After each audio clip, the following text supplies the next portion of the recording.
Series live stream. Today, June 20, 2022, we will be talking about, together, of course, with Dr. Oybek Rustamov, the baseline workup for male patients. And welcome to today's IVF Series weekly live stream featuring Dr. Oybek Rustamov, a member of the Royal College of Obstetricians and Gynecologists of the United Kingdom. 2007 has completed as well subspecialty training in reproductive medicine and surgery at Cambridge University Hospital's NHS Foundation Trust. Dr. Oybek holds a postgraduate research degree from the University of Manchester and has extensive scientific expertise in the evaluation of ovarian reserve and ovarian stimulation in IVF cycles. And today, ladies and gentlemen, Dr. Oybek will cover 4 steps on baseline workup for male patients. First one would be the male reproductive health. Step 11, causes of male infertility. Number 12 is the male fertility workup.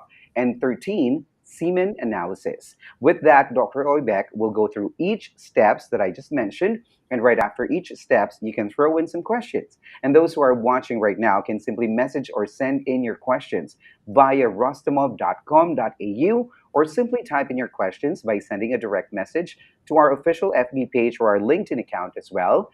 The Facebook page is facebook.com/Rustamov. And disclaimer notice to each and everyone who's watching right now that different types of patients has different results, and for more accurate diagnosis on your concerns, you may refer and consult with your respective GPs or physicians.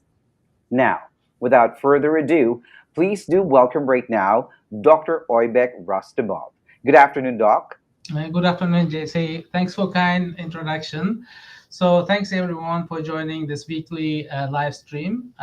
So this week we will be covering male patient workup before IVF treatment. As you remember, last week we covered female patient workup, so we're just following on. So this first talk is male reproductive health. So we are on stage 10 of this IVF series. So last week we covered female workup, fertility workup. This week we're covering, last week and this week we're covering male fertility. And then we will be covering cycle planning later this week and next week. Then we'll get into more exciting stuff, which is actual IVF cycle from within 2 weeks. Okay, so now in this talk, we will be covering physiology of male reproduction. So this gives us a very good handle and framework on understanding. So let me do full screen share, 1 second. So, so the male, this section, step 10, gives us a full understanding of how reproduction functions, and this gives us a very simple framework to understand male fertility.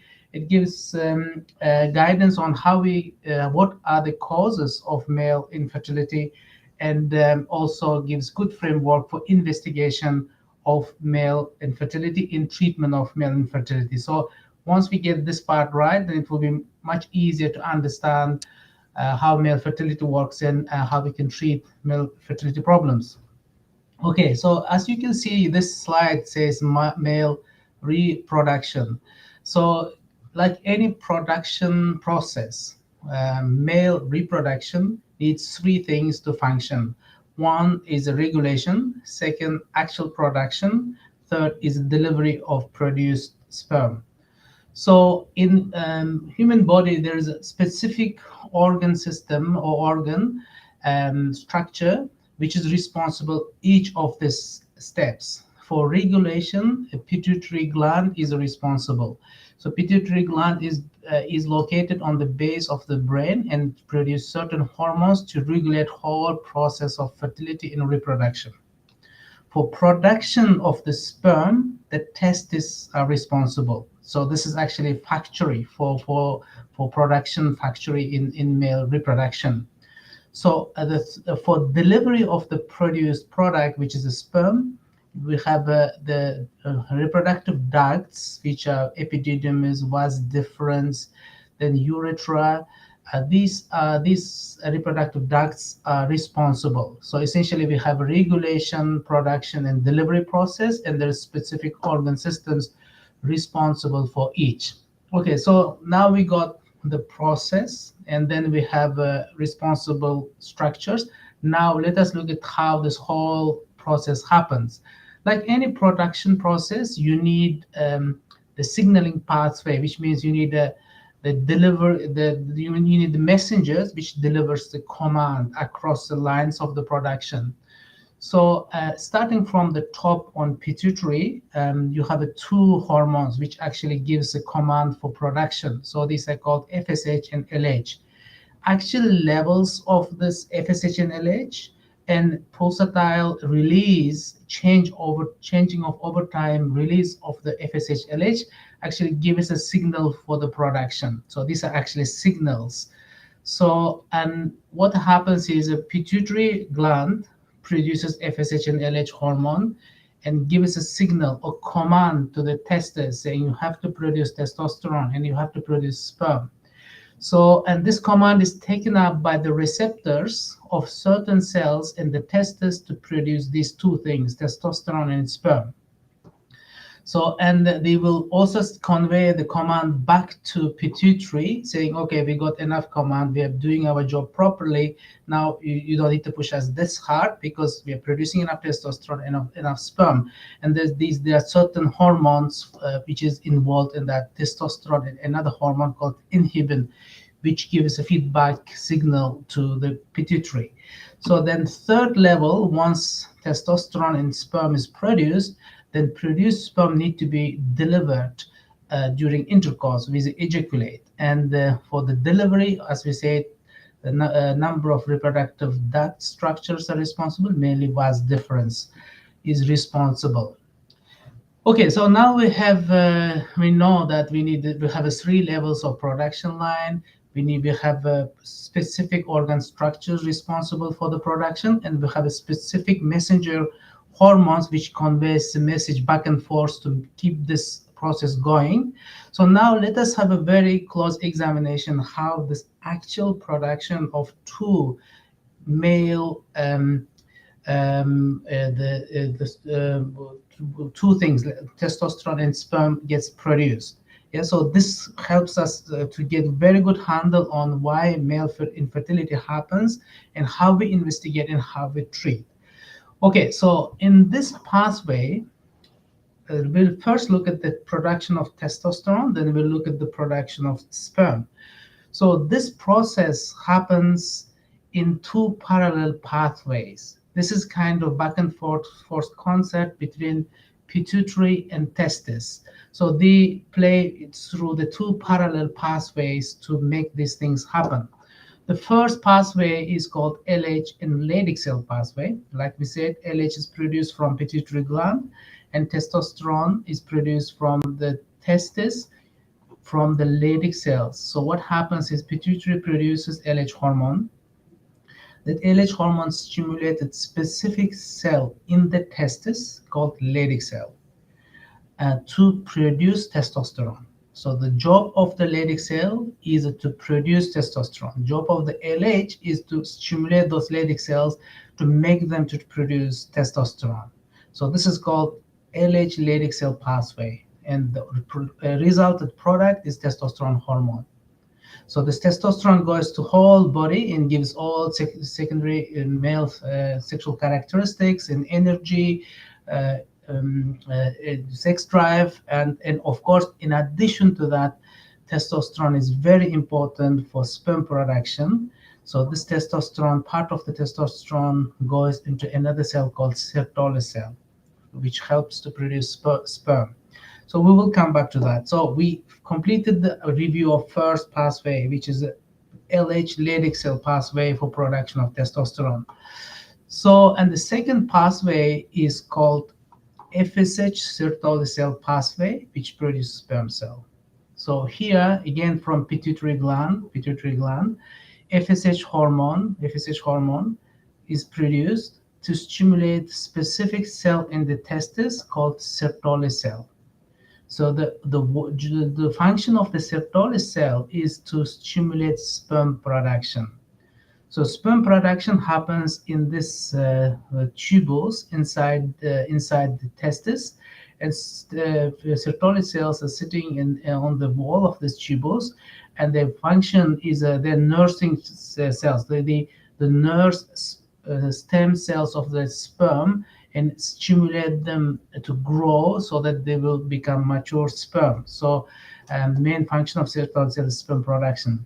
In order for the Sertoli cell to function properly, it mainly needs two things: FSH coming from pituitary for stimulation, and again testosterone coming from neighboring Leydig cells, so local cells. So it needs to be bathed in testosterone. It needs a lot of testosterone, so for to grow. So essentially we have, again, let us review, have two pathways: LH, Leydig cell testosterone production pathway, FSH Sertoli cell sperm production pathway. So this understanding of these pathways will explain the causes of infertility in investigations and treatment of infertility. Later on, we'll discuss later today. So, and then once sperm is produced, the delivery of the sperm to ejaculate is a function of this vas deferens and other reproductive ducts. So this is end of step 10. So yeah, thank you. Yeah, Jesse, this is the end of my first presentation. Thank you so much, Doc, for that. And there you have it, guys. That was the male reproductive health. Now we will move on with a question, actually more of a comment. And feel free as well to throw in your comments or questions in our social media pages where the live stream is being broadcast, and on LinkedIn, also on Facebook. Now, Dr. Oybek, here is my comment, somehow a question also. Thank you for giving an easy analog to fully understand sperm production. Now, it seems very similar to network and signaling. Oh, yes, yes, yeah. Actually, this is very good analog. Like production line is one analog, network and signaling is another analog. So yes, exactly. Like let us say if it's a network, we got network nodes. There are three nodes in the network: pituitary, testes, and this delivery system. So then we got the signaling pathways, which happens through this hormone. There's another hormone called inhibin. Actually, when signaling happens across the nodes, you have two different type of signals, like any network. Yeah? You have a signal to stimulate, signal to inhibit. Stimulation signal called positive feedback, which means if you give more stimulation, you get the good result. Then inhibition signal is called negative feedback. If you give more signal, you should it gives command to stop. So go and stop command is given. For example, FSH gives a go command to the Sertoli cell to produce the testosterone, and also LH gives a go command to the Leydig cell to produce testosterone, and testosterone gives back to stop command to the regulate pituitary to slow down its production. So pushing hard. So we call it negative and positive feedback. So it should work in very smooth way. Later we will see in certain conditions the signaling pathway gets broken. For example, when men take testosterone anabolic steroids for bodybuilding, for example, they actually give a stop command by giving additional testosterone. So we will discuss it later. So yes, it is very much like networking nodes and networking signaling pathway. All right, thank you so much for clarifying that, Doc. Now, there you have it. At this point, of course, we will be moving on to the next topic, which is actually the male fertility workup. Now, please go ahead, Dr. Oybek. Yes, so we are on yes, we are on step 11. We are on causes of male infertility. So we're actually building on top of what we have just learned on the by how reproductive function works, and the causes of infertility is directly linked to what we have just learned, to the steps of reproduction. So we are on step 11. So cause of male infertility. Okay, so approximately in 25% of couples who have infertility, we can actually identify significant cause on the male side, and we think we cannot fully tell whether it's definitely male or female. So there's of course always overlap between male and female infertility in the couples. We think that in 25% of couples we can be fairly confident that there's significant cause on male side which may be causing infertility in the couple. And also in up to 50% of couples, we can actually identify some other additional minor male factors which may be contributing. So in the range of 20 to 50% of couples, male infertility is either responsible or plays a significant role in infertility. This is why it's very important to investigate male infertility fully and understand, so that we can give right treatment. Again, we go through a quick review because it's very linked. The causes are very linked to the reproduction process. Yes, male reproduction is made up of regulation, production, and delivery. And in order to understand the causes of male infertility, we have to put into these three different boxes again. So, okay, first is we call it testicular cause for male infertility. So then in testicular, this is actually category. Let us say category, not the cause. So in this category, you have a number of causes which you will examine later. So if the problem is happening due to production of the sperm, we think it is due to testicular cause, and we say testicular category.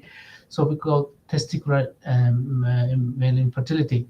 So if process happens on higher up on the chain, which is in the regulation level, so they we call it pre-testicular. So we are very inventive in terms of giving terminology in medicine. We just give one name, then just link everything to that. So testicular in the middle, and if anything above testicles, we call pre-testicular, which means actually the command is not coming to the testis. Testis is ready to do its job properly, but it's not getting command from the pituitary. So kind of, CEO of the reproductive function is not giving the command to the team to work. So we call it pre-testicular. And then next level is a post-testicular. Again, very inventive name. Which means if sperm production is happening, but delivery is not happening after the testis.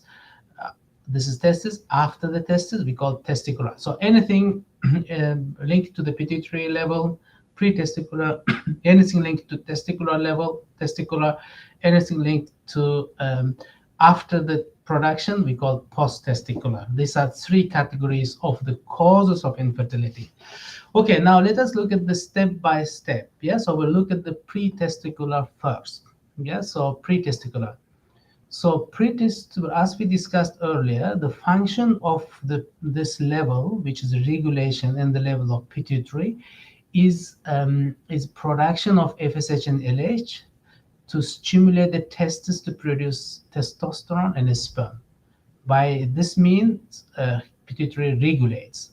So if pituitary doesn't do its job properly, its job, as we say, production of FSH and LH in very cyclical manner, if it's not doing its job properly, it cannot stimulate testis to produce testosterone and sperm. So what could be the causes which disrupts the work of the pituitary gland? So disruption means it's not producing its hormones, FSH and LH. So there are four different categories of causes. Then many more small minor causes, but these are four categories. First category, common one, is use of hormone supplements. Like we said earlier, some men can use anabolic steroids, testosterone, protein shakes, which may contain testosterone hormone, for in sports enhancement, body enhancement, or bodybuilding activities, which is one of the major causes for the disruption, because they're taking testosterone from outside. This stops pituitary working, producing its FSH and LH, then it stops production of testosterone internally in sperm. So this is a common cause. Second common cause is a severe chronic stress. Mild short-term stress doesn't impact fertility very much, but severe long-term chronic stress can significantly impact fertility. Let us say severe physical stress, severe mental stress, being severely underweight, being severely overweight. These are all stress factors. If they're severe enough, if they last long enough, it can disrupt the production again of FSH and LH, which will disrupt the work of the testes. So third cause is the pituitary adenoma, which is not very common in men. It's very uncommon, but if men have some benign growth in the pituitary gland that can produce prolactin levels, which can disrupt the production of FSH and LH and production of testosterone and sperm. Fourth cause is a genetic condition called Kalman syndrome. It's very rare. It's not very common. So in this condition, men cannot produce FSH and LH, and they need, for treatment, they need injection of FSH and LH to induce their fertility and also testosterone sperm production. So these are four causes. Now we move on to the level two. Level two, as we said, testicular production or testicular cause for male infertility. Here, whatever the cause or factor that's directly impacting testes, yeah. So it's impacting sperm production. It's impacting stem cells. You can see these are tiny stem cells. They should divide, multiply, and keep dividing to produce new sperm. And this process is hampered because of various factors which can directly impairing the function of the testes. So these are testicular production. So now let us look at what could be the factors. They're usually environmental factors, medical factors, genetic factors, working with radiation, having increased localized heat in the scrotum. So there's a number of causes. Let us examine one by one.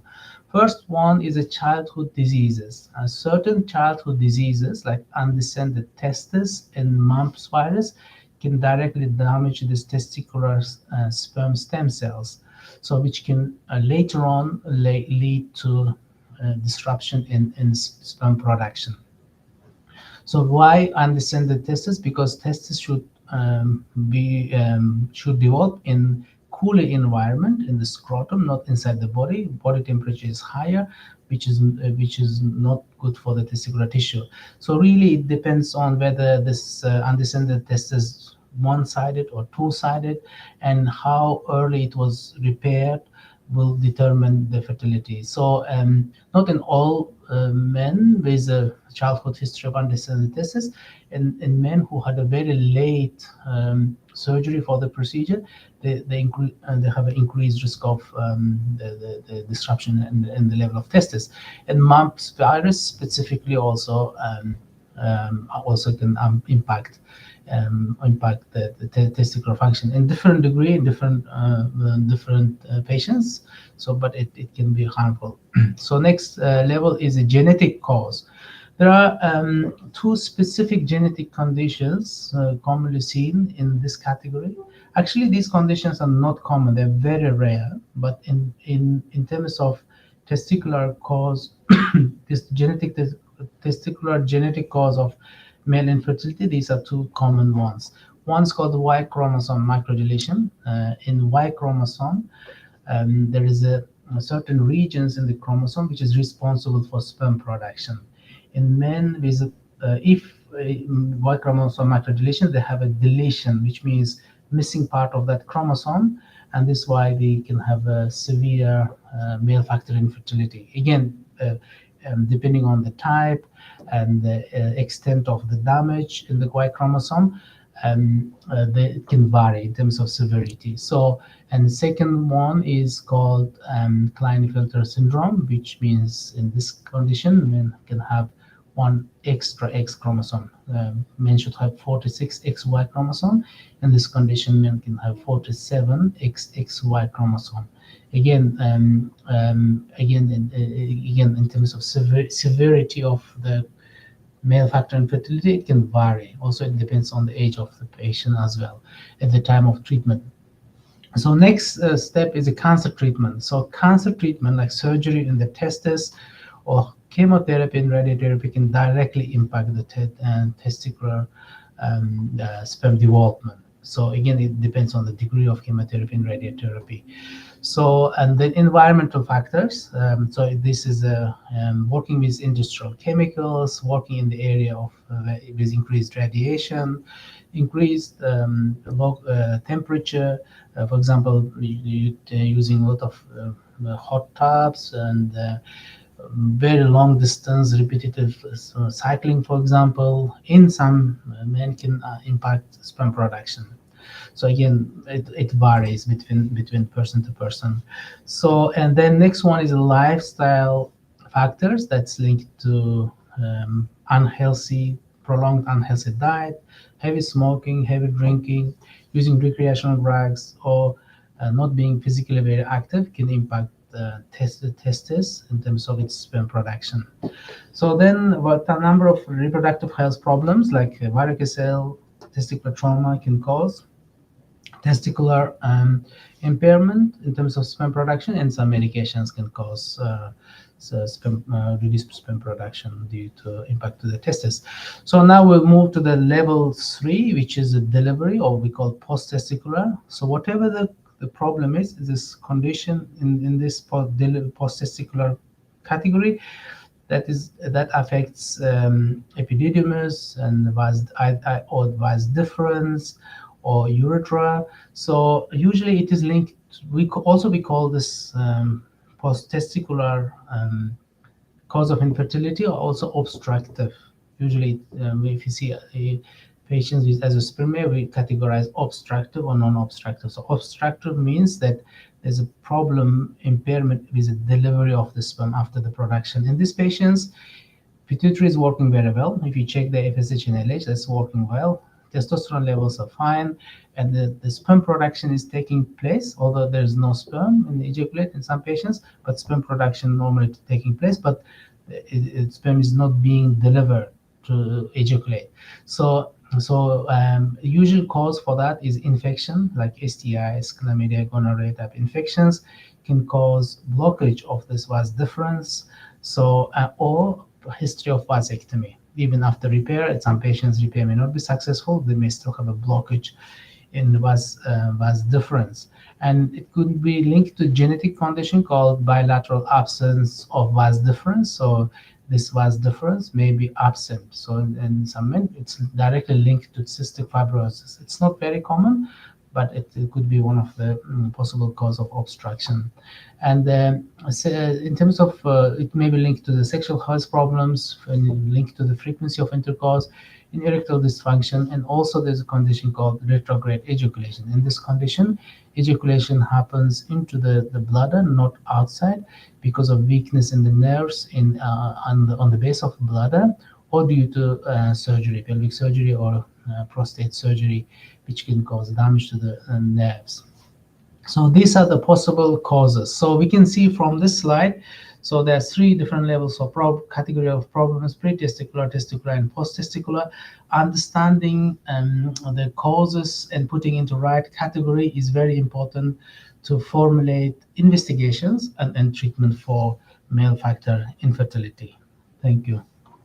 Thank you so much, Doc, for that. And now that was the causes of male infertility, everyone. Now we will be moving on with, a question here, and feel free to throw in some comments or questions in our social media pages and Facebook, also in LinkedIn and other social media platforms that is being broadcasted, of course, this live stream. Now, Dr. Oybek, here is my question. Doc, you said earlier that men need testosterone to produce sperm. Well, in this presentation, you actually also mentioned and you said testosterone stops sperm production. Can you please shed light on this, paradox? Yes, yeah. In terms of testosterone, yes. Testicular cells. I don't know. Maybe in this slide. So testicular cells need. Okay, maybe on this or here. So testicular cells need testosterone. Sertoli cells need testosterone for stimulation of sperm production. But it needs 2 things. It needs a very high level of local testosterone, which is approximately 40 times more than circulating testosterone in the blood. So only the testosterone which is produced within the testes can stimulate those cells to produce sperm. So what ends up happening if men take testosterone is as soon as they take testosterone, like we said, testosterone gives a stop signal. So as soon as they start taking testosterone, there will be a lot of testosterone in the blood. That gives a pituitary stop signal saying, oh, there's a plenty of testosterone, testis is working well, producing a lot of testosterone, and now you can stop working. We don't need LH, we don't need FSH, it's all good. So what happens then, pituitary then shuts down. So, and then when the pituitary doesn't produce FSH and LH, it doesn't stimulate Leydig cells to produce testosterone and Sertoli cells to produce sperm. So it just shuts down. So doesn't matter how much testosterone is taken with a tablet or injections, it's never enough first for stimulation of Sertoli cells, because concentration cannot reach 40 times more than in the blood there. So first, and the second thing is also you need FSH hormone to stimulate Sertoli cells, and testosterone shuts down FSH as well and doesn't stimulate Sertoli cells. Yes, so testosterone it can be very harmful in terms of sperm production, but in most men, after they stop the testosterone, gradually in the long term, the sperm production resumes, and also they can be treated by certain medications, to FSH and LH again, to stimulate sperm production. Yes. Thank you so much for enlightening us with that, Doc. Now, I think it's time for us to move on with the next topic or the next step, which is actually the male fertility workup. So please go ahead once again, Dr. Oybek.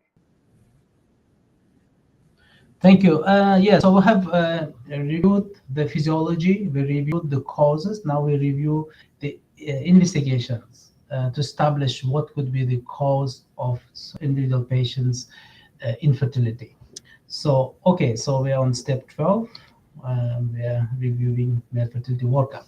Okay, again, there's a bit of repetition. We go back again just to put the get back to the baseline, which is, as we said, if there's a problem in production level, we call it testicular. If there's a problem in regulation level, we call it pretesticular. If we have a problem in delivery of the sperm, we call it post-testicular. So, and accordingly, investigations should follow this logic in terms of to establish what could be the exact cause, exact category, and exact cause in individual patient. So in order to do that, we just start with a baseline investigation. So baseline means we do this investigation to all men with infertility. So that gives us a lot of information, kind of almost tells us what could be the exact cause without doing any additional examination. Yes, of course, we have to do, in many patients, we have to do additional examination to be sure and pinpoint exact cause. So these are three things. One is taking very detailed history. Second is doing semen analysis. Third is doing tests for male hormones, FSH, LH, testosterone, and prolactin. On the basis of this, if all these investigations are normal, that's fine. If not, then we start investigating in much more detail. We can start from the top. First, we think, okay, is there a problem with regulation in the pituitary level? Is it pre-testicular cause, which means is there any impairment with production of FSH and LH and testosterone and prolactin? Usually this male hormone bloods will tell us, usually semen analysis gives us suggestion, and history gives us a lot of information about that. So as we said, there are four possible causes: taking testosterone, chronic long-term stress, and pituitary adenoma, and genetic causes. So yeah, so if let us say if it's genetic, like Kalman syndrome, we need to do a specific test for that. If we think it's pituitary adenoma, then we have to do MRI scan. If patients taking testosterone, which will be revealed and usually in history taking, and then we have to address that in order to fix the problem. So yeah, and then next level is a testicular level. So again, we have to remember what could cause testicular male infertility. These are, like we said, genetic conditions like Y chromosome microdeletion and the Klinefelter syndrome. We will check if there's any history, family history of these diseases, or if there's any phenotype, especially like Klinefelter syndrome, the specific phenotype means that the feature and from outside examination. So then we ask if patient has a history of cancer treatment, chemoradiotherapy, any surgery, testicular abdominal surgery, any childhood diseases like undescended testis, or parotid virus, and reproductive history to establish if they may have varicocele. So in order to do that, we have to do some additional examination, which includes testicular examination and testicular ultrasound scan as minimum. So, and the testicular examination, we check the size of the testis and consistency of the testis, and also check if there's any lumps, any other structural abnormalities. So, size of the testis is checked using this the tool called orchidometer, and also the ultrasound scan can give us more information in addition to that. And also we check for other causes, like we will discuss later. For example, absence vas difference can be picked up during examination or ultrasound scan. So in terms of genetic causes, we need to do chromosome testing to check if patient has a Klinefelter syndrome, or we should do Y chromosome microdeletion if patient has, for example, isospermia or severe oligospermia. So, and to check for DAS gene. So again, we need to take detailed history about environmental lifestyle factors, whether the patient smokes heavily, drinks alcohol, uses drugs, in terms of if there's any occupational risk factors which may be causing infertility, we need to try and establish that. So now we're moving on to a third category, post-testicular, which is in the level of delivery of the sperm. So again, we need to remember what could cause this, which could be linked to genetic condition called congenital absence of vas deferens due to cystic fibrosis. We have to try and establish if the patient has any family history of cystic fibrosis or personal history of cystic fibrosis, and if necessary, we need to do genetic tests to check if the patient has a cystic fibrosis. And we should take history in terms of if there is any previous history of STIs like chlamydia, gonorrhea, and also we should check urine or take a swab for chlamydia and gonorrhea. And we need to ask about sexual health, frequency of intercourse, if there's any problem with erection or sex drive, and also we need to find out if patient may have a retrograde ejaculation, so which is linked to diabetes associated or prostate surgery.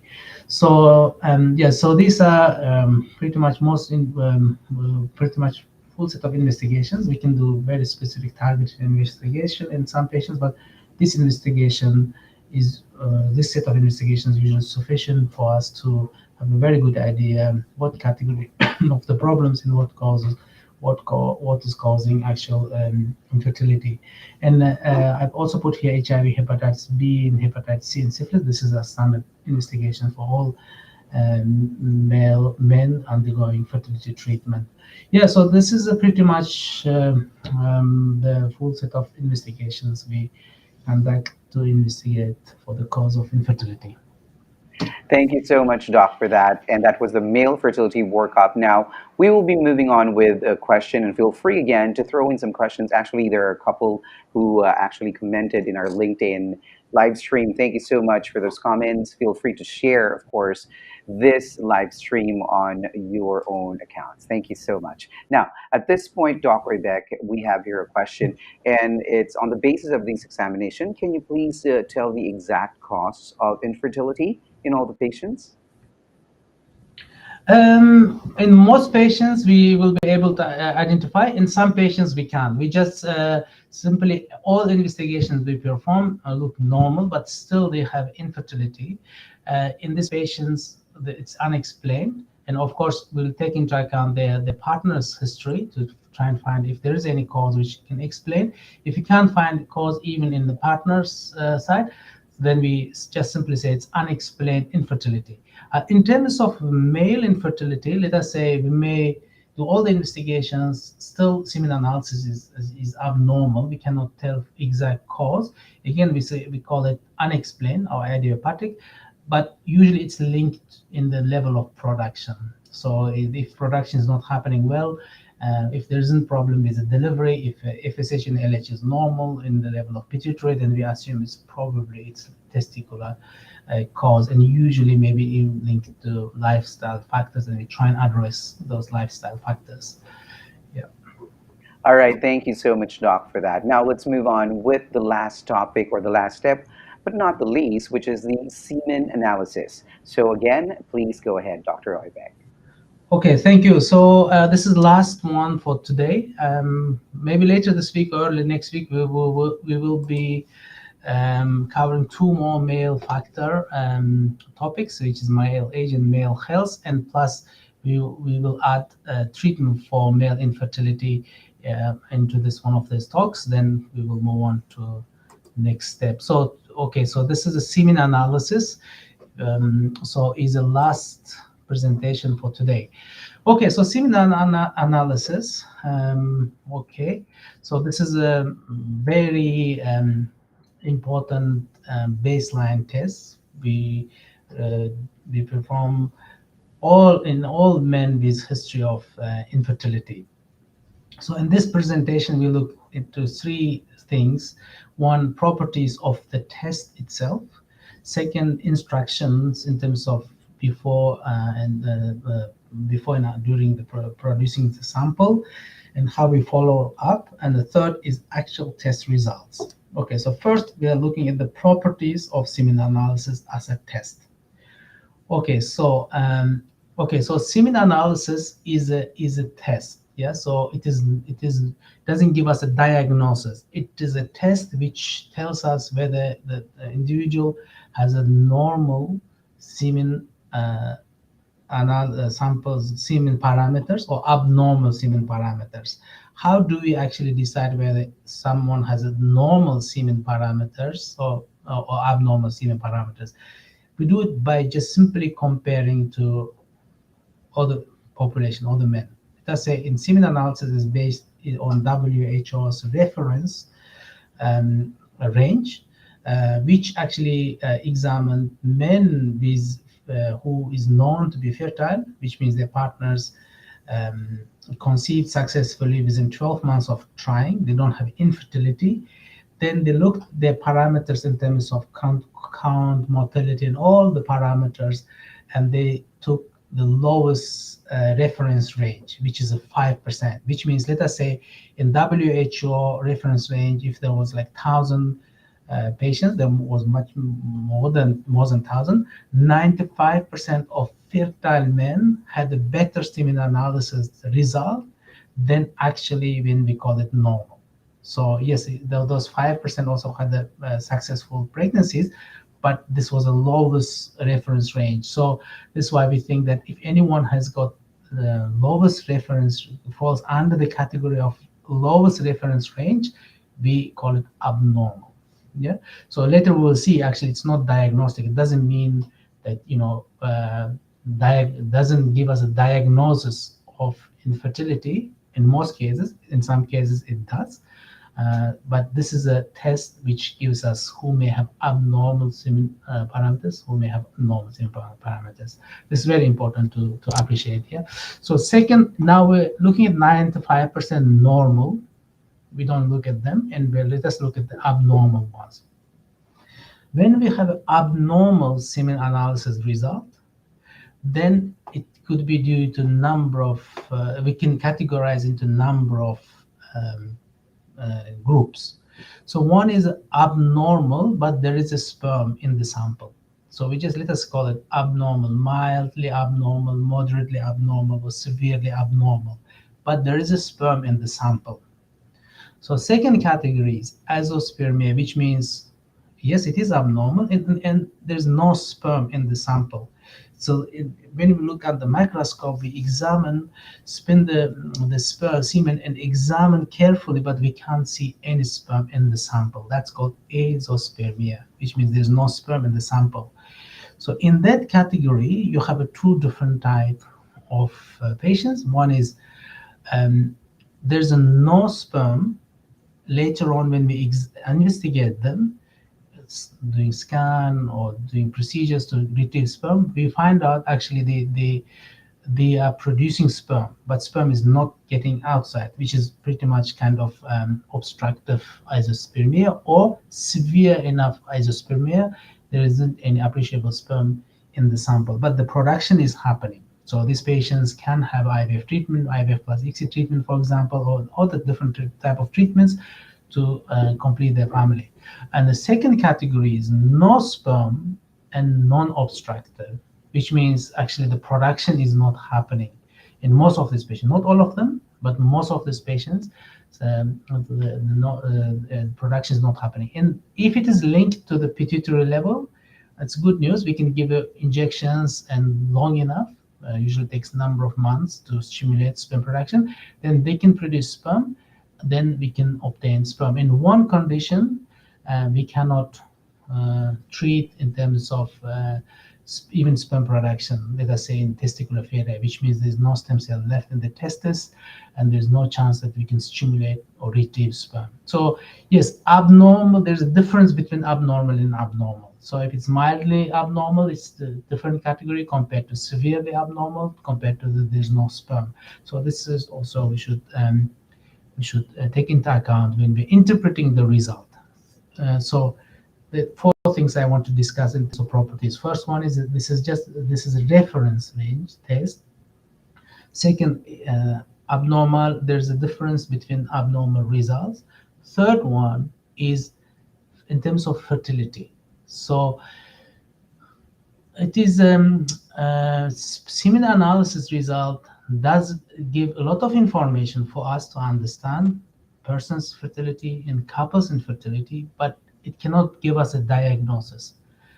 What I mean by this, for example, if person has a normal semen analysis sperm parameters, it does not necessarily mean they're fertile. It may most likely they may be fertile, but it does not necessarily mean they're fertile, because there could be other male factors, like let us say anti-sperm antibodies, and the function of the sperm may not be good, although structure, everything looks normal. So yeah, so this is one thing. Normal does not necessarily mean fertile, but most likely they are, does not necessarily mean they're fertile. And also abnormal does not necessarily mean they're infertile. Yeah, so there's a range and there's a huge overlap. You can see here, there's a huge overlap between semen parameters and fertility, which ranges from sterility to fertility. Sterility means that definitely that person unfortunately cannot have a biological child because of testicular failure, which means even treatment cannot help because they run out of stem cells in the testis. Yeah, so that's called sterility. So fertility means just even like normal fertility. Of course, many men with mildly abnormal semen parameters can be normally fertile. Normally fertile means ability to father a child within 12 months of trying to conceive. So it's just falls within complete definition of fertility. So yes, there's a huge overlap between sterility, fertility. So fertility and infertility, according to semen analysis results. So this is why it is extremely important to not to over-interpret semen analysis report or under-interpret. Just we need to analyze and understand, take whole thing into account, including female patients' history, partners' history, then say, okay, most likely this could be the cause, but we are not sure. In some patients, we are really sure, and most we can't tell. Yeah, so we have to take everything about semen analysis with pinch of salt. So, and the fourth characteristics is a variation. So variation means it changes over time. It can even change within a day. For example, variation is as such. So there's called within patient variation, which means in the same patient, in the same lab, if they produce sperm number of times, the parameters can be different. Usually it varies around the baseline. Usually it's not significantly different, but it can change over time.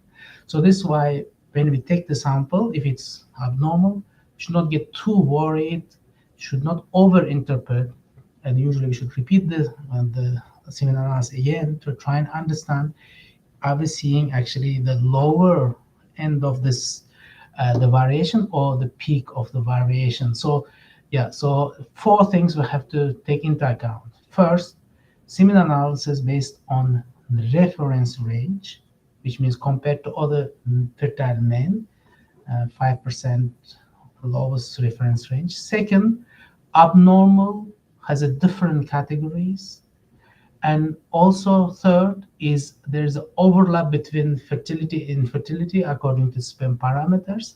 Fourth thing is semen analysis sperm parameters can vary between the samples. So these four things we have to take into account when we're interpreting the result of semen analysis.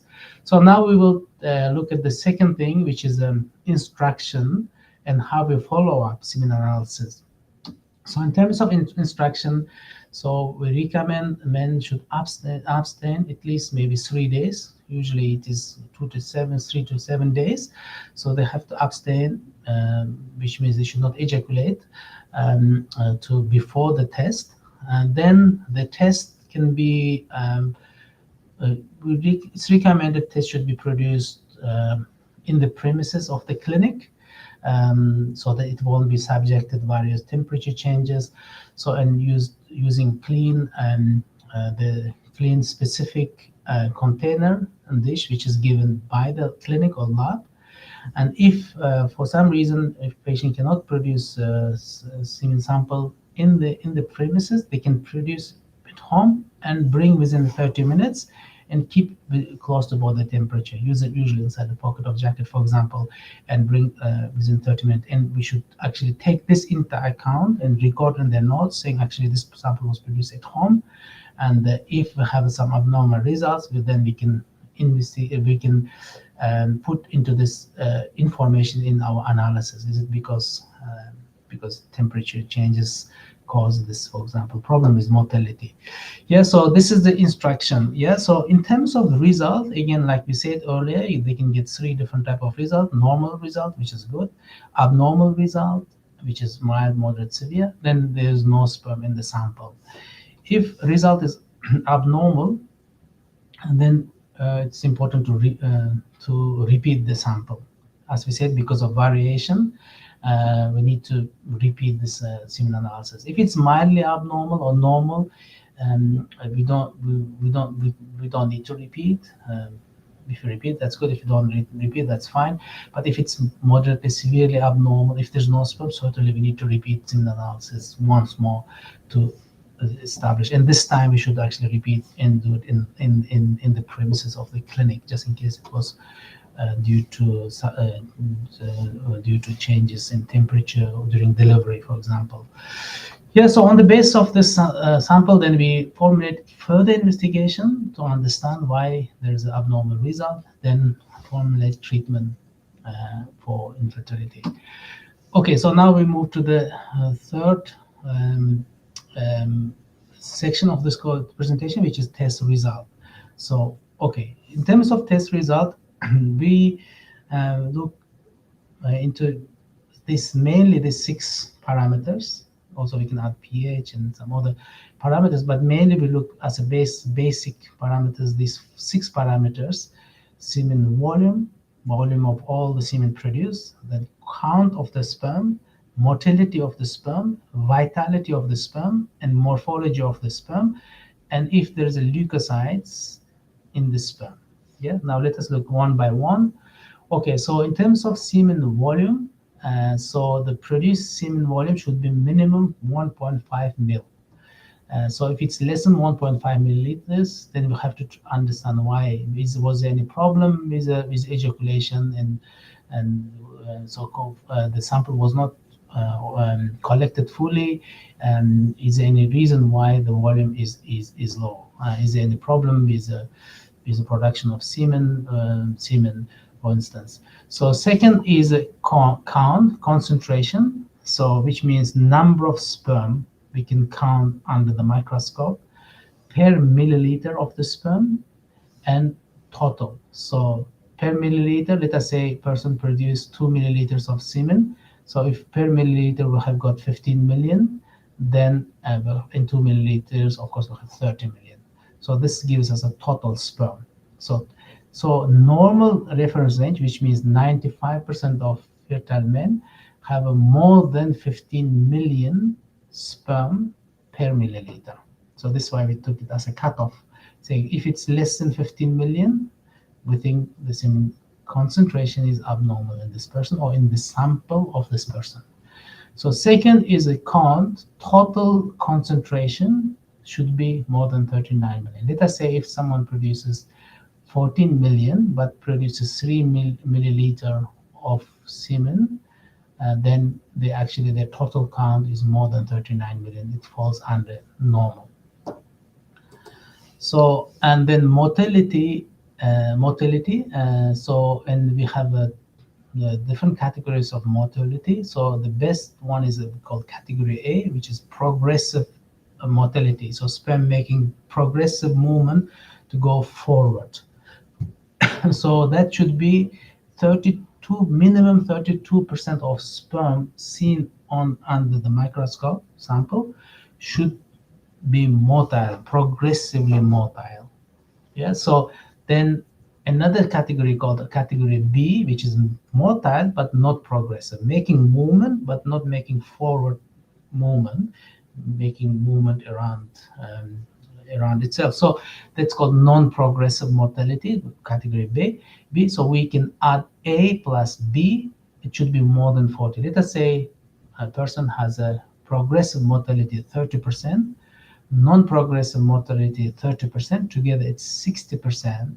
So it is total motility is normal. So yes, we take into account progressive is a little bit low, but total motility is normal. So it gives us additional information. So vitality. So how many of those sperm we can see on the microscope alive? Alive should be more than 58%. And morphology. So sperm shape this is normal sperm, yeah, head and neck and body and tail. So an abnormal form may have two heads, abnormal cytoplasm, abnormal tail. So at least 4% of the sperm we can see on the microscope should be normal. Yeah, so at least for 90, let us say 90% may be abnormal. If 10% is normal, still it is within normal range, because those 95% of men who father child within year of trying had more than 4% of their sperm was normal. So minimum 4% is as a cutoff range for normal morphology. Each of these parameters tells us different story about person's fertility. That's why we need to analyze very in detail. For example, concentration may tell us about the function of the testis. Motility can tell us about function of the testis plus function of epididymis and plus function of vas difference in the ducts. So we analyze each of these sections in much more detail. So, for example, leukocytes should be less than 1 million, which is white cells, it's immune cells which fights infection, should be less than 1 million per milliliter. If it's more, then it may indicate this person may have infection, or they contaminated the semen sample. This way we'll have a leukocytes in the sample. So yes, so this is pretty much full set, at least minimum set we do to investigate semen analysis. Yeah, so that's end of this presentation, JC. Pretty much end of whole today's weekly presentation. Thank you so much, Doc, for that. Now, at this point, of course, that was the semen analysis. Now we will move on with the question. And again, feel free to comment and throw in your questions in our social media pages, just in case you have any. And this is being live streamed, of course, and broadcasted. And you can also message us at rustamov.com.au. Now, Dr. Oybek, here is my question with regards to that presentation. You said the semen parameters can vary or change every time a patient does semen analysis. Does this mean it is not, an accurate test? Yeah, good question. Yeah, it can vary. Yeah, so it can vary for due to two different reasons. One, actually biological. There's two things we have to appreciate, and they together that will explain variation. One is biological variation. So which means from one sample, let us patient this week and another sample next week, the actually production concentration, motility, morphology can actually change over time. This is actually coming from the patient itself. Second is a measurement related variation, which means it's varying because last time patient produced at home, this time producing in the clinic premises. And third source of variation within the measurement variation is actually it's varying because in the lab, for example, different people measuring, they may slightly count slightly differently. So usually this is very minimal. Variation coming from the lab is extremely minimal, negligible, even we can say, but it is there. So yeah, so these things can explain variation. And second is that this usually it varies within the baseline, which means let us say a patient has a borderline abnormal result. Next time it may be normal. Next time maybe slightly more abnormal. So if patient has a severely abnormal result, again it will vary around the severe abnormal. So it varies around the baseline. It doesn't mean that this time is completely normal, then next time maybe completely abnormal. That is very rare. So there usually some explanation for to that. So yeah, so it is accurate test. It is very good test in terms of for us to understand individual persons, patients in fertility. And of course, there's these four caveats we need to take into account when we're interpreting. Very important thing about semen analysis result, like any other tests, is not to over interpret, not to severely under interpret. We should actually interpret within the context of the person, patient, male patient, and context of the couple together.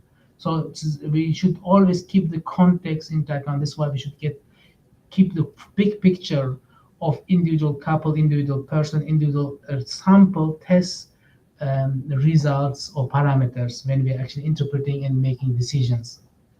Yes, thank you. Thank you so much, Good Doc, for question. that. And that was really an extensive presentations on the stage one and four steps of male fertility workup of the IVF cycle, of course, with Dr. Oybek Rustamov. So please, to everyone who's watching right now, go ahead, everybody, and check out all our social media pages and our website, rustamov.com.au, for more information. Again, disclaimer notice as well that different types of patients has different results, and for more accurate diagnosis on your concerns, you may refer and consult with your respective GPs or physicians. Next week will be another exciting discussion. Again, Dr. Oybek, please do tell them or invite them if we are going to have another exciting discussion scheduled for the week or maybe next week, please. Yes, thank you. Thanks, Jesse, for this amazing moderation, and thanks everyone for joining this week's live stream. So yeah, this week we will finish male aging, male health, and male treatment. So then we will move on to cycle planning. So here we will explain how we plan individual couples IVF cycle in terms of how we decide what type of down regulation regime to use, what type of ovarian stimulation, what dose of stimulation drug to use, and plan for fertilization, embryo transfer, whether we should do single embryo transfer or double embryo transfer, whether we should actually consider additional interventions before actually starting IVF cycle.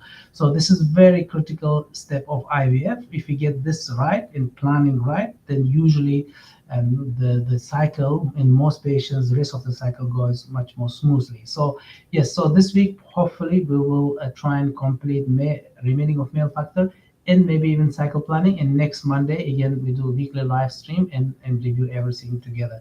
Thanks everyone for joining this week's live stream. I wish you a great week ahead, and we will catch you next time. Thank you.